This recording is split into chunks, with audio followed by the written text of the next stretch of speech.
Praise the lord. ఈరోజు దేవుని వాక్యము, ఆయన నా నీతిని నా విశ్వాస్యతను చూచి నాకు ప్రతిఫలము దయచేయును. సమూయేలు రాసిన మొదటి పత్రిక 26వ అధ్యాయము 23వ వచనము. ప్రజలారా, రాజైన దావీదు విధంగా అంటున్నాడు, దేవుడైన యెహోవా నా నీతిని నా విశ్వాస్యతను చూచి నాకు ప్రతిఫలమును దయచేయును అని. ప్రజలారా, మన దేవుడు ప్రతిఫలము దయచేయువాడు. మనం అనుకుందుము, మనల్ని ఎవరూ చూచుటలేదు కదా అని.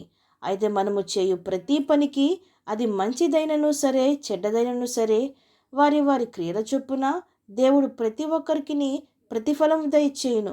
ప్రజలారా, దావీదును సౌలు చంపవల్లని తరుముతూ ఉన్నాడు. శత్రువులందరూ దావీదును వెంటాడుచుండగా దావీదు అతని చేతిలో పట్టుబడక తప్పించుకొని తిరుగుచున్నాడు.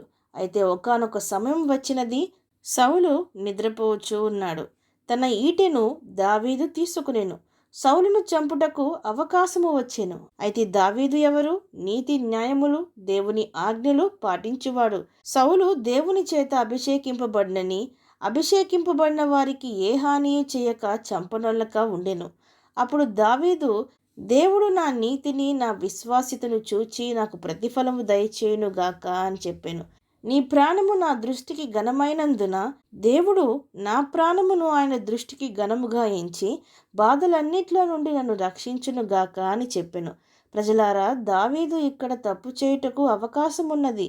ఎవరు చూస్తారులే అని వచ్చిన అవకాశమును వదులుకొనకూడదని సౌలును చంపుటకు అవకాశం ఉన్నది. అయితే దేవుడు సమస్తము దృష్టించువాడనియు ఆయన కనులకు ఏదియు మరుగు చేయబడదనియు ఆయన ఇట్టి ఘోర పాపమును ఎంత మాత్రము సహింపడనియు ఆయన అభిషేకించిన రాజును చంపి దేవుని దృష్టిలో చెడ్డ వ్యక్తిగా అవిశ్వాసిగా మిగిలిపోకూడదనియో దావీదు ఎరిగి దేవుని యందు భయము భక్తి నిలిపి సౌలునకు ఎంత మాత్రము హాని చేయలేదు. దేవుడు ప్రతిఫలమిచ్చు దేవుడనియు దావీదు బాగుగా ఎరుగును. ప్రజలారా, మనము ఎంత మంచి కార్యములు చేస్తున్నా, ఎంత నీతిగా యథార్థముగా జీవిస్తున్నా ఇంకనూ ఎటువంటి ప్రయోజనము లేదే.